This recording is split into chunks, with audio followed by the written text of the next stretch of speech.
Welcome back to Your 1230, the only podcast where our guests tell their story with the help of 12 questions in just 30 minutes. I'm your host, Mike Salitro, and today we are very excited to be joined by Eric Holsapple. Eric has spent decades in business, has lots of years in real estate experience, university teaching, and knows a thing or two about mindfulness. He's the author of Profit with Presence: The 12 Pillars of Mindful Leadership. Eric, welcome. We are really excited to be speaking with you tonight. I'm excited to be on. Thanks for having me. Of course, of course. Thank you for joining us.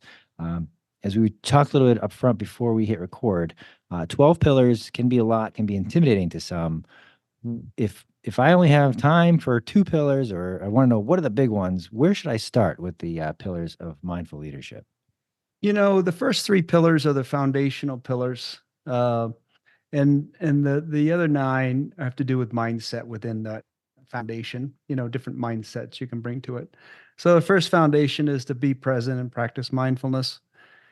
It's just being anything you do worthwhile requires some practice, and it takes a little bit of a time and practice. The good news is it takes a lot less to get started than most people think. We start people with 2 minutes of meditation in our programs, just because it can be a pretty noisy place, and I've just found it can be self-defeating if you go too long to begin with. And we work people up to 10 minutes over about 6 months. So and there's some other things to be mindful, gratitude, those kind of things are come in some of the later pillars. But if you're going to meditate, and everybody doesn't have to, usually start pretty short.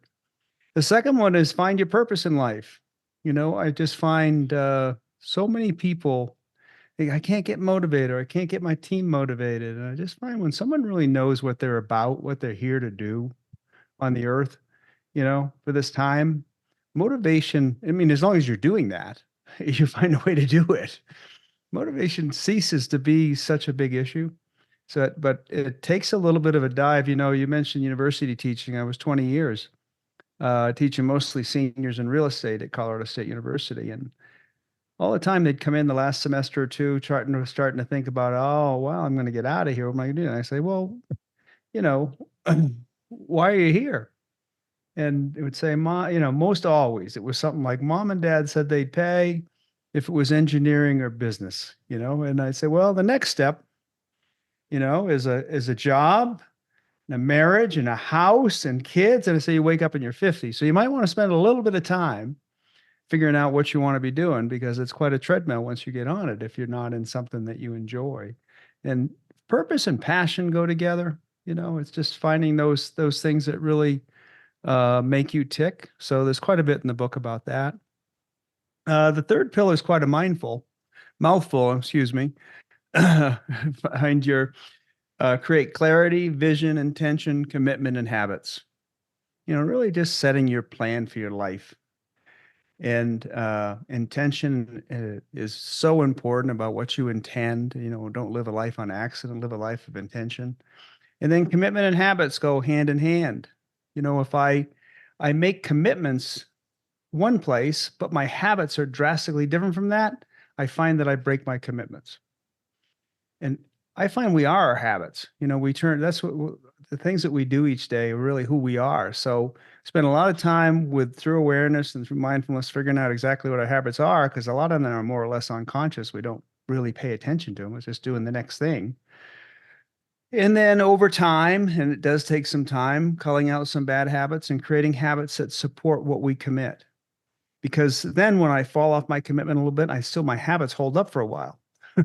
Or, if that vacation happens or the sickness or whatever, my habits fall off, my commitment gets me back on. So it's really just like that. Other pillars have to do with, your way of being and gratitude and service and a lot of different things. So those are the main ones. I call them foundational pillars. Thank you so much for kind of walking us through the big ones there, at least the top three. I've got a lot of follow-ups, and I'm going to start kind of with mindfulness, because I think that's where some people either hit a roadblock of like, well, I don't know what that means, so it's not important, Yeah. or I'm fine. I don't need to worry about that. That's not for me. But I think it's one of those things that it's a never-ending journey once you get an understanding of it, and you hit on some of the gratitude and meditation pieces to kind of understand that. How did you discover that this is important for you and pretty much for everybody? Well, boy, how did I discover it? That's a life story. I was, and I'll jump in the middle of it a little bit, but I was successful. I came out with an MBA in my, 20s and was immediately successful in real estate. Was the CEO in my 20s of a North American division for an Australian company. I traveled all the time. I had all the outside signs of success, the title, the salary, the apartment, uh, but inside I was kind of dying, and I was really good at it. And I just was naturally good at it, but I was overweight. I'm an athlete. I wasn't working out. I was drinking too much. I was single. I was just working 7 days a week, really. Uh, in Australians, they're at different time zones. So you get off at 6, and then you get to get on the phone with them. And when they travel around and they travel all the time, they just like meet on Sundays because they're busy during the week. So why don't we meet in Houston it was just not great. Anyway, I got a transfer to Boston, which I know you're close to. The New York Stock Exchange company in Boston that they had a majority interest in was in trouble, and I'd done a good job and everything else. They said, "We need you to get to Boston right away." And I got there, and it's close to where I grew up in Maine. And I remember it was the first time. It was good news. There was enough problems in town that I didn't have to travel, except for down to New York to meet with bankers that wanted some money. So I bought a scale, and actually, my mom came down from Maine and helped me, outfit an apartment. I bought a scale, and I hadn't been hanging around health clubs or anything. I knew I couldn't get my tie done, my belt done. I kind of had Dunlop disease, my belly Dunlopped over my belt. I just, but I wasn't giving up. So I wasn't going to go buy all that new clothes and everything because this couldn't be me. But I bought that scale, and it was just one of those epiphany moments, one of those aha moments where I was shocked. I was shocked. It'd been years since I stepped on one. It was just like, wow, you got to do something. You're not going to be around very long. And I already was having some symptoms, health symptoms. And I did in that moment. I started back working out and lost a bunch of weight, quit drinking for a time. Uh, and somehow in that I found yoga. And I don't know how, because at that time it wasn't on every corner, or it wasn't an internet there, you know, all those things. So I don't know how, but I just found a DVD of it was Patricia Walden, who had a studio in Boston. I remember, but I just started doing yoga, and I quit that job. I went back to university. I said I need more purpose in life. I'm going to try teaching. Uh, and yoga found it just was something that got me back in my body. As Ken Robinson says, my body had become something that takes my head from meeting to meeting. So I got back in it. I got back into athletics. I actually took up golf. I, just got back in it. And then the other thing that happened was my oldest brother was estranged from the family, but he's a poet. My dad was a football coach. And that was like oil and water. And without going into the details, he started meditating and he came back to the house. My dad didn't change. He came back to the house. Was correcting. He opened up to my dad. My dad opened up, and I was like, I got my family back. And he said, "You want to try it?" And I did, and it was a game changer. I started it just privately, and that's the one thing I'd say to the audience: you don't have to tell anybody you're meditating. It can be completely private. Was for 20 years. I hardly said a word to anybody about it. I say I didn't come out. I stayed in the closet with it. But later on, I decided I wanted to do this and kind of promote it for different reasons. But it just reduced my stress, made me less angry, improved my sports life, and improved. And in a business context, mindfulness is focus. One word. All the long-winded explanations or things like non-judgment, that kind of thing, those are things that have you lose focus. But basically, especially in a business context, can I focus on what I choose to focus on for the time I choose to focus on it, to the exclusion of everything else? And then what I say is that's a huge skill to learn at work, because then when I go home, I want to turn that focus on my family, because there's too much going out too. When we're home, we're not really focused there. Then we bring it back to the office the next day. I know that's only part of the story and probably just the broad strokes, but thank you for sharing that because that highlights a lot of what I'm sure we're going to be talking about and how it was so powerful for you. And you hit on kind of upfront the focus piece, and that some of us who don't take the time to be mindful are just kind of sleepwalking or walking through the steps subconsciously, unconsciously, without realizing what we're doing. So for anybody who's listening to this, like, that sounds good. I would like to be more focused. I would like to be more present. But not only do I not want people to know what I'm doing, but how do I even get started? What do I do tomorrow to get on this path? Well, first of all, it doesn't have to start with meditation. Meditation is very effective and very powerful, but it is, for a lot of people, it's intimidating and it's a hard way to start. Gratitude is a great way to start. Just start with a gratitude practice. Taking some walks without your phone, 10 minutes, set the phone down and take a walk and just notice the wind blowing, the birds and those kind of things. You just start focusing. Uh, and if you do want to try meditation, there's all kinds of online things now. On our website, there's free meditation lessons, a 21-day free trial, just 10 minutes a day of learning some mindful movement and meditation. There's all kinds of apps would be any. I eventually I encourage people to wean off the app because I don't want that stimulus and response. I want the meditation when I feel stress. I want to just feel myself in my breath and being aware. I don't want to like have to search for my app because I'm stressed. I want to just have it happen. But the cool thing is in a business context, you're in a meeting, and it's not going your way, or someone's, being aggressive, and you just notice yourself in your body. It's just not that big a deal. Things just stop being such a big deal. So it's certainly worth the time. The good news is after a little while, you become more focused, you have more time. I'll give you an example at work too, is like meetings. Stop allowing laptops open and telephone calls and be on your phone during meetings. They take half the time. If you can just be focused during the meeting, but you're there, you're talking, nobody's even listening to you. They're on their phones or they're somewhere else. And it's just, so we really encourage people, if you got to go do that. We're going to meet on this now. We'll catch you later. We just can't really focus with that going on, but it just cuts the meeting times way down. Yeah, I love the elimination of distractions. And the other thing I wrote down as you were talking about being present and focus is the ability to do it at home as well, not just to be uh, in that zone at work, but then to come home and bring it to those that you live with, those that I most likely are most important to you, then take a present approach with them. Um, to somebody listening, that might be like, well, that's a lot. I'm kind of just going through the motions now with how can I be present all the time? Um, and kind of, I'm going to tie this into the second pillar you mentioned, the purpose and passion.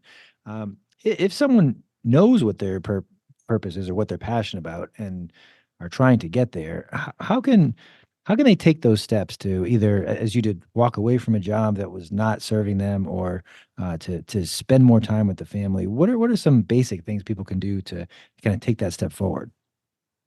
Well, your intention to be more mindful is huge, to have that intention and make a commitment around it. But it also has to start with habits. You have to start evaluating the habits you are, which are to be distracted and to be not be present.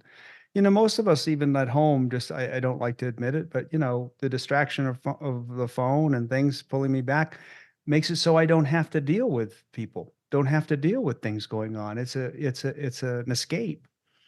So it does take a practice. It takes some time away, and business is so good at distracting us. We are the best. We get every little slice of your attention. Oh, there's a slice over there. Let's grab it on Facebook and let's do this for advertisements and let's do this with the Google ad that pops up. And, and I don't see it getting any better with AI and everything else coming out. I think it's going to get worse. So the only thing we can do is demand that we take it back.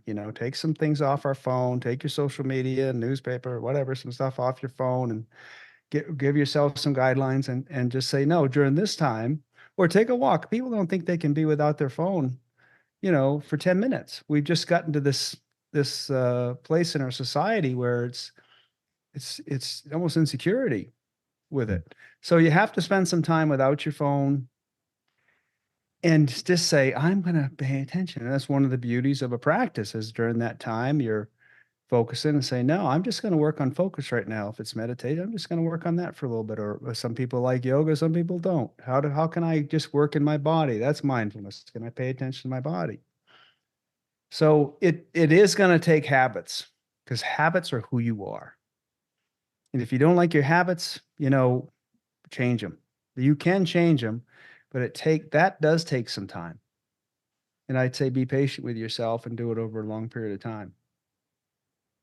That be patient with yourself, I think, is good advice because I think it's easy, especially in a society where we want things yesterday. That I made this change. Why don't I have the results I want already? So, giving yourself the ability Yeah, to take the time, make those mistakes. I'm going to take somewhat of a left turn here and kind of try to tie a couple things together. great. But your third pill that you referenced involved habits. And in the story, you mentioned getting to a point where you did not recognize yourself, were overweight, and needed to make a change. So, in being mindful and caring for our mental health, part of that is our physical health and habits and diet. So, you mentioned yoga, taking care of your body. How are you able to have good dietary habits if you do, or how does that fit into this piece? Because I feel that's can be a roadblock for many, including myself, where I'm doing all of these things, I'm focusing on all these other areas of my life. I don't have time, I don't have the focus to care about what I eat, when I eat, and what goes in there. You know, if you're more mindful, you pay more attention to what goes into your body. You also slow down a little bit. You know, you slow down a little bit and you wait for yourself to fill up a little bit before you get up, before you stop eating. So, I mean, there are so many different diets out there. It's truly confusing, and there's a different one for everybody. And I don't claim to understand them all, but I do know that you can pay attention to your body and even notice what different foods go do to you. When you feel better when you eat something, and when you don't feel better then you eat something. But I mean, there's mindful eating. It can be just eating a little less portions and paying a little more attention to it. But if we're running at 100 miles an hour, which, I'm as guilty of as anybody, but I use this practice to help slow me down. It is really hard to put nutritious food in our body because we just don't take the time. We just grab it and eat it, and we're doing the next thing, or we're reading the paper or on the laptop or everything while we're eating. We don't even really notice. So the practice there would be when you eat, eat. Take that time and try not to be doing other things and plan a little bit for the next day, what you're going to be eating. We don't think about it. We're running, we're distracted, and we just grab it. Oh, I don't have a magic pill on it for sure. And it's food can be a tough thing, but I know that mindfulness, I see people when they start the practice, and I don't espouse it, and they start going to church, they start going to the gym again, they start other things, they have better habits, they cut down on their drinking because they're more mindful and they start noticing the effects more. If you can, our mind is swirling with thoughts, some 6,000 thoughts a day, and it can make it so we don't even really feel our bodies. By getting in our bodies, our mind slows down and we start to notice the impacts of our digestive system and some of those things more. So, and I know I'm not saying that's a magic pill, it's going to happen in an hour. I don't think it is. But over time, as you slow down and start noticing, you will naturally take better care of yourself, whatever Well, diet you choose. and I think that's so far that's as a feverishly taking notes here. That's my takeaway, that none of these things are overly difficult in and of themselves, Oh, but sticking with them and then understanding that it's time and it's commitment to get them right and to stay yeah. the course. That's the hard part. That it's not anything that you can't do. It's just a lot of little things building up on each other and kind of putting in the energy and the focus to accomplish what you see in front of you and what is important to you. Um, the other thing that I wrote down here that I think is important is that that's not a big deal piece. Even I think it was in the context of work, something that may not be going your way or they find frustrating. And I find that's often the answer with a lot of things. Some things that you stress out and worry about before they happen that, well, it didn't work out that way, or I was really terrified of this and, wasn't as horrible as I thought. Um, is there We ever a worry, time when, go ahead. I just think we worry about so many things we can't do anything about. So we say, if you can do something about it, take action and do it. And if you can't, accept it. There are so many things that we don't control that we fret about. I can't control if the Fed's going to cut the interest rate or if we're going to go into another war or with inflation rate 6% or 3%. I can't control those things. I have to work on what I can control, which primarily is my mindset. With work, I can't do it like I'm a genie, but with some practice, I can control how I react to things, and how I respond to things. Hopefully not react, that I respond to things, you know, because I say life's a pitcher. I don't know if I'm going to get a curveball or a spitball or a, tsunami, pandemic, or the lottery. But to get up to that plate, I need the right mindset. I need to get on base, or whatever it takes to get on base, if it's a walk or a steal or whatever it is. But I have to have the right mindset to sit up there and be aware of the pitches and play. If I have the wrong mindset, then, you know, and the other thing I would say is I've been in business a long time. Some of my best deals have come from failures in which I have learned something and I stayed aware and stayed with it and said, I didn't like losing that money. But look, we took that knowledge and we did it over here and made it back 3 times. If we're aware, but you're usually so focused on what we thought we wanted, we don't notice the real opportunities out there. We get so discouraged and upset. I didn't get it. Well, okay. That's where the non-judgment comes in and the awareness comes in to say, okay, that's fine. But what is out there? What is available? Uh, Mindfulness is huge on seeing opportunities, huge on being aware of things and not being closed-minded and being open and learning to have discussions with people. You learn so much when you slow down and just ask somebody some questions and really care about it, the answers. You learn so much and people want to help you. Kind of with that learning from others, being in the university setting, teaching students, having done so for a good amount of time, what what do you find works for somebody who's making that transition from, as you said, I'm here because mom and dad told me they go, they pay or I should go to school, but I'm about to take that next step. How can somebody, either about to join the workforce, looking to change jobs, what types of things can they do to prepare themselves from a student, an academic, to a professional, but one that is in a career or at least a job that they enjoy being in and one that they get fulfilled from? Well, there's a couple different ways I could take that question. The first I'm going to say is to take a little time to find out who you are, what makes you tick, and what you really love. Because culture has told us, and our parents have told us, and schools have told us, that that this is the route. I go to the right schools, I get the good grades, I get the big job, I do that, then I need the condo, and I need this and these vacations, and then someday I get to be happy. And I've just found, and I have a lot of successful friends, and I was successful myself, is that even that comes true, you change the goalposts. When you get what you thought you wanted, it's a bigger house, it's the second house, it's the bigger vacation. In another time, say first we want to travel, we take a bus. Say, oh, if I could just fly. Then we fly. We say, oh, what are those guys sitting up in first? And we sit up in first, and then they say, if I could just fly private. Oh, that would solve it. And now we got, everybody going to the moon. It's just that we keep moving the goalposts and we never are present because we're waiting for that day and we've never learned to be present. Harvard's done some work. Sean Archer wrote a great book called The Happiness Advantage. And, happiness comes first. The most successful people are happy, and then they're successful, and then they really enjoy the success. I'm not saying you can't have financial success and grinding it out and not being happy. That would be a lie. I have a lot of people I know that have done it that way. But I haven't seen them find happiness that way. I've seen them then they want to go to the next thing or they just need more. So take some time figuring out where your zone is, what makes you happy, what you really love to do. And then passion comes. You don't care if you're working 12 hours a day. You get out of bed. You're not dragging yourself into work. You love what you're doing. You're happy. And people like to call happy people. People like to call somebody that's in a good mood and wants to know about them and how they're doing and remembers their kids' names and, says, oh, by the way.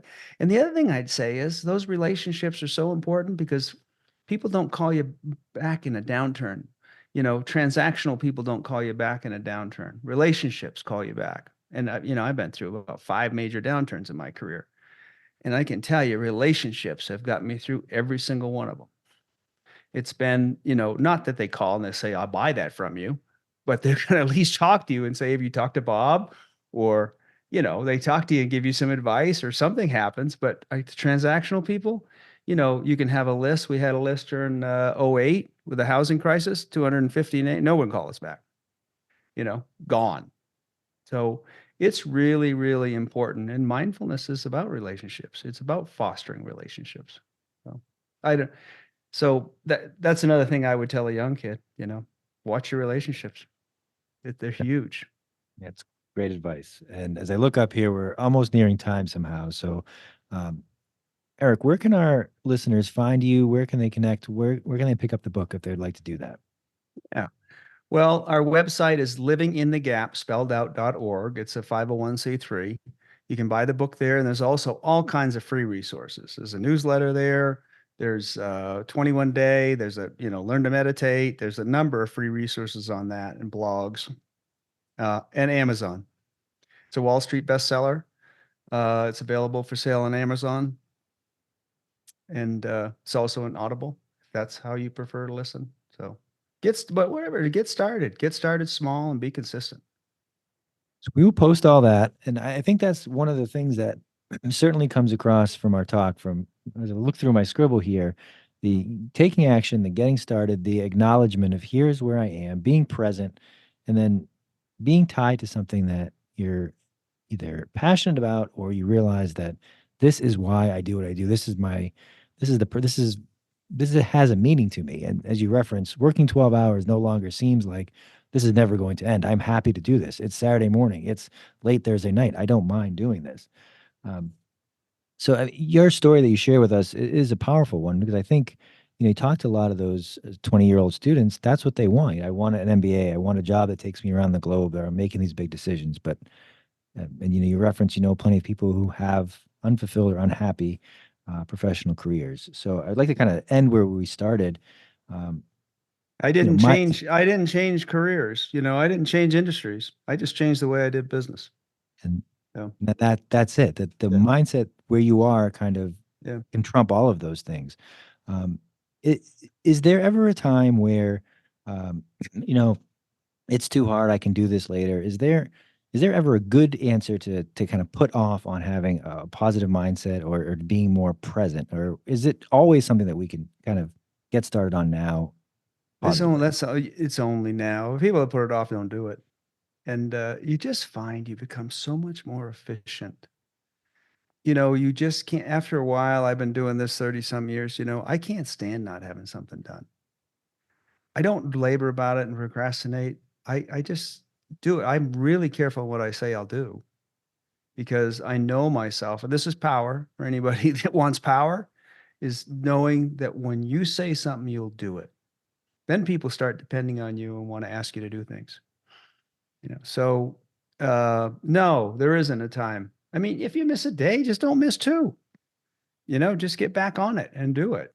But there is, and it just gets so much easier. It gets easier to do it than not to do it after a while because you look forward to that time because it is peace. It's joy. It's an internal job. I mean, the newspaper's never, going to give it to you ever. Maybe a day, but the next day they'll take it back. I love that. I'm careful of what I say that I'll do. So, that's Totally. wonderful advice that, do the things you say you're going to do and then limit where your commitments are there. So, Eric, thank you so much for joining us. This Thank has you been for a having me. blast. I look forward to doing it again. Thank you. Thank you for having me.